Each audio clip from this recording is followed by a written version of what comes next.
So, Andy, you went from the whale to the intruder. Can you tell us how this happened? Good fortune and good location. Back in the late 80s, the Nav Air decided the whale just was getting long in the tooth. While we had increased the number of whales that were in the inventory to 50 active airframes, we had a number of mishaps starting to increase over time through the 80s. And the people in charge said, it's time. This is an airframe that was introduced in 1956 to the fleet. It's 30 plus years. It needs to be replaced. And they wanted to hold the rest of the establishment's feet to the fire and start getting replacements. The regular air wings had done the tanker job with the KA-6D and carrying improved tanker packages, essentially large drop stores with a hose reel in them, the D704 store. Put those on A6s and even A7s. That was solving the problem for the EA3B community. Finally, they were looking at a replacement using the S3 Viking. So we were starting to go the way. There we were, living life, being large. 1987 rolls around, and we get told, you're going away. You're going away in 88 and 89 for our sister squadron. Good news is, right next door to me, literally the hangar next door to us in Alameda, was VA 304, which was an A7E squadron. And the other were three A7 squadrons in CAG 20 and CAG 30. In each of them, two were going to convert to the F-18 and one was going to get A6s. And they picked VA 304 right there at Alameda to get A6s. Good news is A6s are two-place aircraft. They need Bombardier-Navigators. Who's going away right next door? The A3s with navigators. Long story short, our squadron disestablished on the 30th of September, 1988. We sent a couple of our airframes over to our sister squadron, VAK 208, and the rest of us were figuratively out of a job. But prior to that, several of us went across to VA 304 as they were starting to get their A6s and asked, do you need Bombardier Navigators? The answer was an emphatic yes, we do, because we want to source locally as much as possible, but we are willing to take commuters from anywhere if you're willing to make the time and the commitment to go to the RAG, everything else. So on 1 October 1988, I walked into VA 304 and started my progress towards the A6. Shortly thereafter, I want to say it was late October 88, I got in my car, kissed my bride goodbye, and drove all the way up to Whidbey Island, Washington, to start VA 128, the West Coast A6 RAG. Yeah, so let's get on to that. Like, how did you feel? Obviously, a completely different mission set and mindset as well. Did you feel up for the task and were you ready for it? I felt up for it because, boy, who wouldn't want to go fly in an A6? But I also recognized it was a different set of skills and a whole new aircraft system to get to know, to memorize the parameters, to become proficient in. I was, normally, let me rephrase. Normally, when you come into a new aircraft as just getting your wings, and that's the normal progression, you are a Category 1 fleet replacement BN or fleet replacement aviator, also known as coneheads. We guys who have previous experience in other aircraft or folks coming back to an aircraft after a disassociated tour, they get a Category 2 or 3, and people they just want to give a FAM to is a Category 4. Because I'd had so many years in the right seat of the A3, but I had no bombing experience, I became what was called a hybrid. I was a Category 2 slant 3 fleet replacement Bombardier-Navigator. I knew a lot of the fundamentals and basics of being a right seater. I just did not know the A-6. And that was for me drinking from a fire hose because I had to flush all of my whale knowledge, Mm. different systems, all sorts of things. Some of the parameters, what are the prohibited maneuvers? Um, you know, learning new data and then learning new systems. The A6 completely different. I had to learn the radar system because it was a ground mapping radar system with some amazing capabilities. Learning the right seat. If you've seen photographs of the A6E, it was an incredible mixture of 50s, 60s, 70s, and 80s technology, all mishmashed into one. You had analog digital readouts, but for example, the weapons panel was all digital, other than the fact that it had physical settings. And a lot of that was for safety backup. If you lose a digital screen, you've lost your data.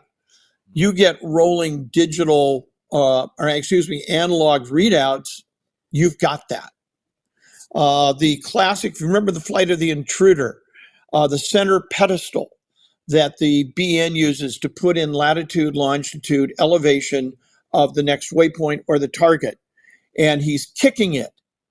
You still learn to kick it because it was stacked disks for data storage, and every so often you had to whack it to get it going.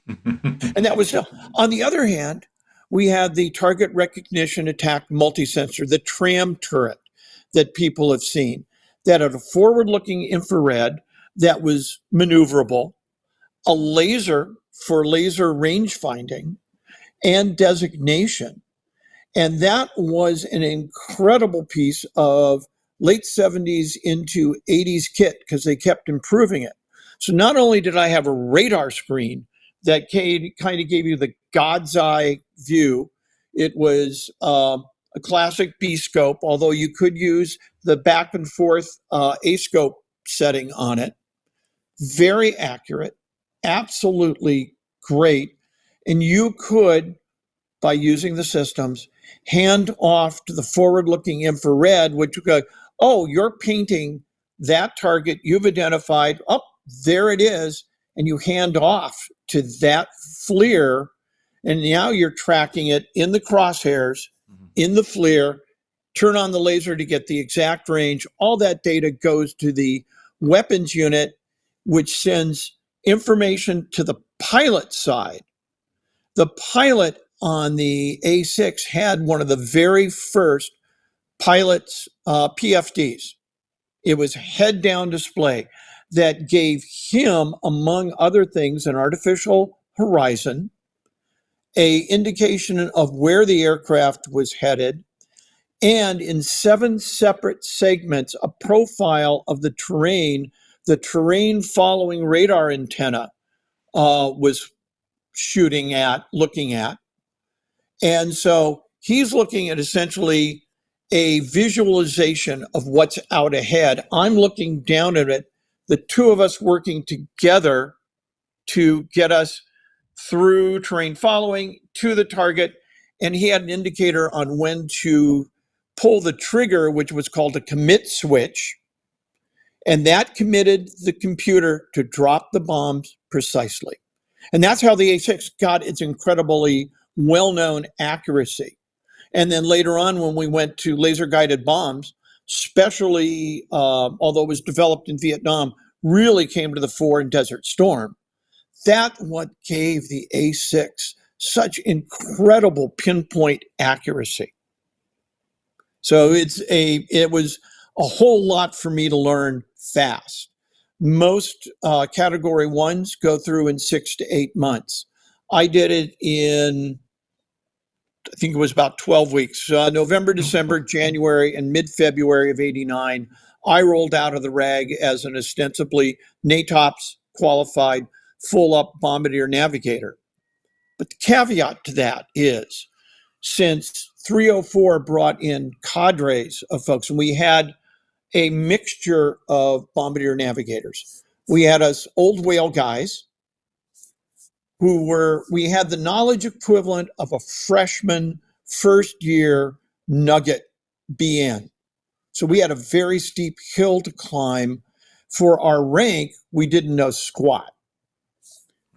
For another group of guys, we had former BNs. They were the core of the BNs in the squadron because they taught us old guys, and they were also working on teaching the A7 guys that there's another guy sitting in the cockpit and you need to talk to him and work together with him. That was an interesting cultural mix. Then we had our Marine detachment, our MARDET. They eventually constituted about a third of the squadron. These were Marine Corps A-6 pilots and bombardier navigators. The Marine Corps was already getting rid of its A-6s. They had no home. Huh. They did inter-service transfers, came to the Navy, and brought an incredible batch of expertise and knowledge, mainly oriented towards a different mission than the Navy had. Okay. People should understand that the Navy's use of the A-6 was mainly for long-range deep penetration strikes and war at sea. Either sinking bad guys' ships, as they did, or going in high speed, low level, at night, preferably, or in crappy weather, preferably, and hitting a target. One pass, haul ass. Marines mainly, but not exclusively, use the A-6 as an insanely accurate close air support platform. Those of your viewers who've done close air support know what I'm talking about. You're in a pattern, you go down, they give you what's called a 9-line brief that you can put into your system, start your dive, go in and put 1 to 3 or 4 or more bombs on a specific target to support troops in contact. Pull off, come around, do it again. So you begin to piss off the locals who will then vigorously try to dissuade you from doing that again.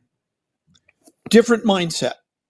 And anybody who knows U.S. Marines know that they already have a different mindset. But they were an incredible resource in the squadron, and they too brought a lot of experience. On top of that, we had new pilots coming in, almost exclusively former A-6 qualified pilots. So they brought the A-6 mindset to the squadron. But we had an extensive cadre of A-7 pilots who chose to stay, make the transition, and master the A-6, which they did. They were great A-6 pilots. The one cultural difference is that the A-7 is single seat. It's just you and you alone. Suddenly they have this guy next to them trying to tell them what to do. Yeah. Now, the irony is, being a reserve squadron, a large number of all our pilots were airline guys. And you could discern an interesting mindset that these guys who work in crew resource management, CRM, all day long on the airline, put them in the A6 seat, and suddenly it's, I'm in my seat. Who are you? What are you doing here? Took some cultural acclimatization, and we acclimated them. Or they like to think they acclimated us. I don't know. But there we were out there having a lot of fun. Different mind, not a lot of the kinds of worldwide deployments I did in the Whale, because we had to focus on honing our skills dropping bombs. So a lot of time spent flying out of Alameda across the Sierra Nevadas eastward into the Fallon Range complex, doing detachments down at El Centro, California, in southeast California, very well known for all its bombing ranges and stuff and live ordnance ranges, and going to the boat, going out and bagging traps getting acclimated to how the A6 behaves behind the boat, which was phenomenal. Absolutely great aircraft. Of course, because of size and agility, my perception is that she was not as much of a challenge behind the boat as the A3 was. A3 Right. had enough nuances and everything else. But I will say, because I never deployed in the A6, I only got traps. I got, maybe 10 to 20 traps a year in the 4 years I was in the A6. So I did not have the over 100 plus traps in the A6 that I had in the A3. So, just talking a bit about the aircraft. So, what weapons could it carry in your time when you were flying it? Oh, everything. All right. Aero delivered mines. Um, we could carry the various cluster munitions. We could carry Mark 81s, Mark 82s, Mark 83s, Mark 84s, anywhere from 250 to 1,000 pound plus bombs. And we could carry them either what we called slick with the basic fin or retarded with the so-called snake eye retarded bomb assembly on the back, which you've seen the photos of the Yeah. bombs coming off A6s and then the little cruciform uh, thing coming out to retard the bombs so you could come in at high speed, low level. By the time the bombs hits, you're outside of the frag area. And that was a very common loadout. Normally, it was the Mark 82 500-pound bomb. And occasionally, when our stocks allowed for it, we would practice dropping laser guided bombs. But mainly for active use, we generally dropped the 500-pound active. But I will say we also dropped a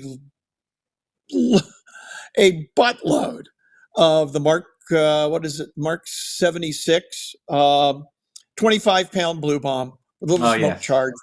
That was the practice bomb. A buddy of mine did a wonderful profile of my aircraft, November Delta 500, the only aircraft that ever had my name on it. And he loaded it up with blue bombs, with inerts, because I spent a lot of time, and like most of us, dropping inert bombs. But the A6 could, I mean, we were certified for everything. And I mean everything. There was a small panel on the aircraft for the big firecracker. But that was one of those things, if it ever came to the need for us to go that route, that was going to be a steep ramp up. They recognized with the reserves and the like, things are going to have to get really serious to go to that level. But it was there. We knew about it. We had received the basics.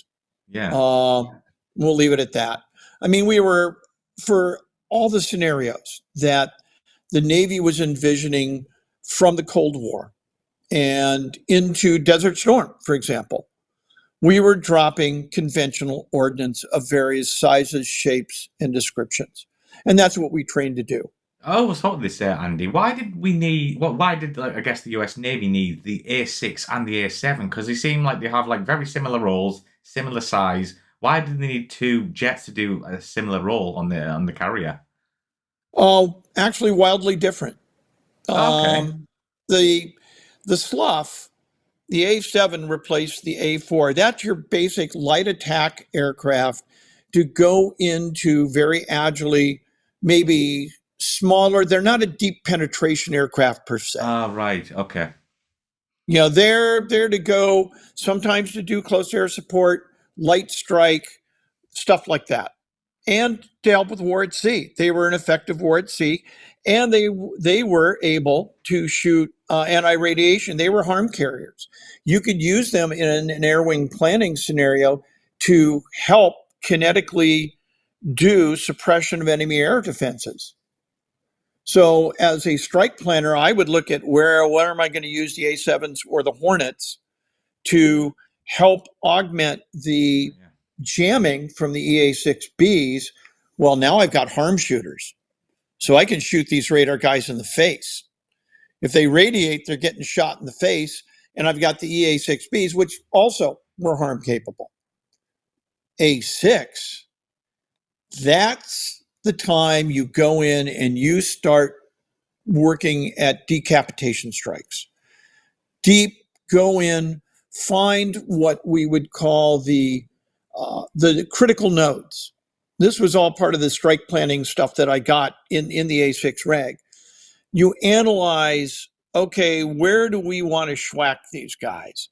What at that place is that critical thing that if we break that up, they can't either go out, come in, any different ways that's what we would call a critical node for what we look to accomplish. That's where as I used to brief people who were unfamiliar with the A6, and I got tagged to do briefings and stuff and led to a famous "I thought you were dead" incident. What we did is when the weather is absolutely miserable, it's dark at night, you, Mr. Bad Guy, are hunkered down in your little shelter, trying to keep warm and dry because no one in their right mind is going to be out trying to do any harm to you at that miserable a night. Boom, there we are. I mean, we often refer to absolutely crappy weather as intruder weather. Yeah. And we would do that day and night. We were capable and we trained to do that through mountainous regions and through, very low level, not Buccaneer level. Everybody worldwide acknowledges the Buck guys were absolutely demented, and God bless them. But we got down low. We got in there. And we would use I called it the God's eye view mapping radar. The radar system it developed and evolved over the A6, of course. Started with two radars coupled with one another in the A6A and became one radar system in the A6E. We could terrain map. That was the presentation in distant slices, as we called them, for the pilot.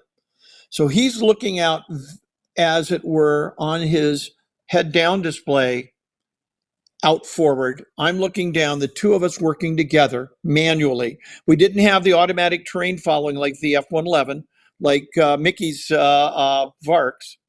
We went out, looked at it, and we could go through terrain at night. The old saying in the BN community, every so often, take a look out, lift your head out of the hood, look around, put your head back in the hood because you were terrified with what you just saw. Just get back down to the hood, keep looking. Yeah. You don't want to see this. Yeah.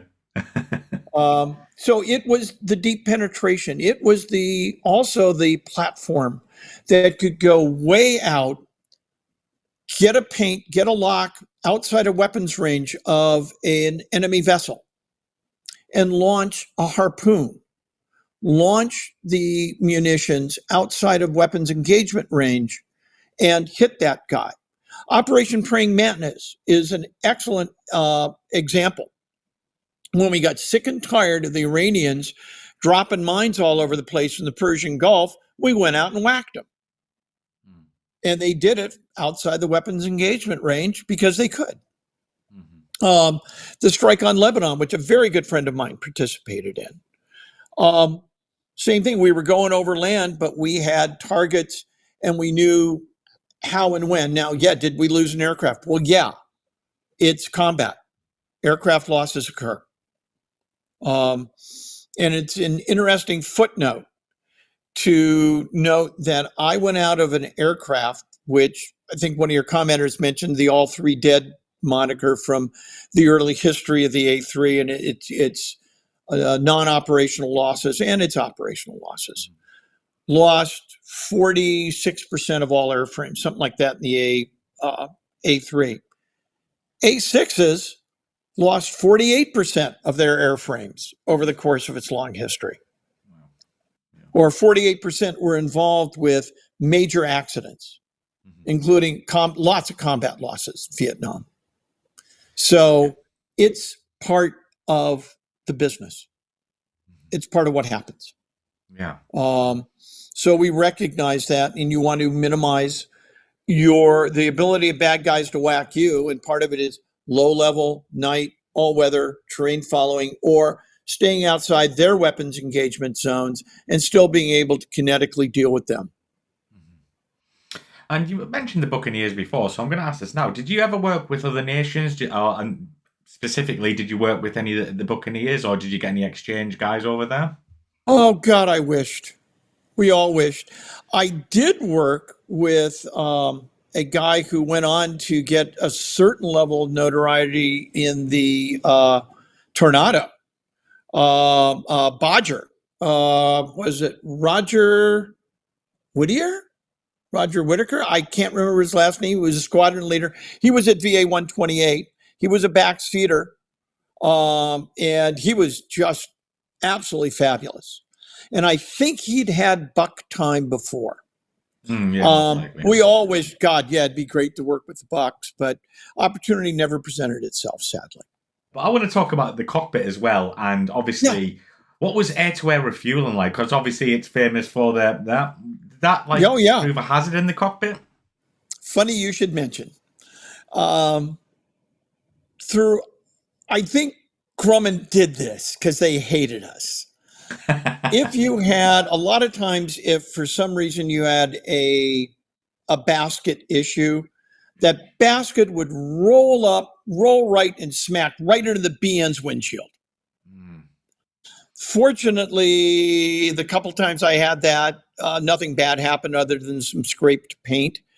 But there was history of the BN's outer windshields cracking. But the A-6 was a pretty stable platform because with that aerial refueling probe up where it was, the only thing you had to worry about, the pilot had to deal with, was the bow wave. And one of the things with aerial refueling, I don't know if you've talked to other people who've done probe and drogue refueling.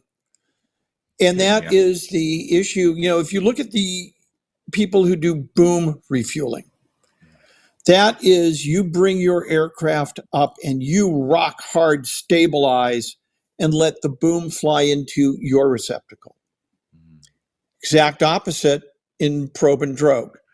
That drogue is out there wandering around doing its thing, hopefully stabilized because the way it's designed. You drive your probe into that drogue and push it in so it triggers the fuel flow. Because I saw a lot and I learned a lot. Never stabilize behind it. Don't get too slow because the bow wave is going to start to move that drogue and move it all around. And then you wind up chasing that drogue, trying to get into it, trying to get there. And it's moving, you're never going to hit it. It is, or it's going to end badly. So I used to coach guys. And there were some who took coaching really well and some who didn't. Right. I'll leave it at that. There was one time I was with a guy, he hadn't plugged in a very, very, very long time. And I was coaching him and he wasn't listening. And I got to see aspects of that basket I have never seen before or since. Finally got out. We had a talk. We had our come to Jesus moment. And he got back in, plugged beautifully, and always was great after that because he kept his closure rate up. Not too fast, but never too slow. So there's an art to it. And the pilot guys who've done probe and drogue will tell you that. Yeah, so like on your side, did you what was your like role there? Were you just telling them left or right, or were you like helping them, or were you watching like the fuel meter? I was mainly watching. You don't want too much. There's the old saying, and why I didn't get an OK3 wire. I had too much NFO in close. I had too little NFO in close. You had to be careful, and you don't want to distract him. But also, if he's effing up, come on. Yeah. So I mainly just watch, and then I also look when you get into the point where you have fuel flow, the transfer package. There are some light. There's a yellow light and a green light. that you see from the receiver aircraft. When you get a green light, that means fuel is transferring. I'm looking down at our fuel gauge to see that we are bringing fuel on board. And I will just tell them good flow. Okay. And if for some reason the transfer aircraft can't tell you how much gas they're giving you, for some reason he's got a readout failure or whatever, I'm hawking it because we have pre-briefed how much gas we're going to take. So if I'm looking at that and it's like, okay, we got 2,000 pounds, back out, or however many, whatever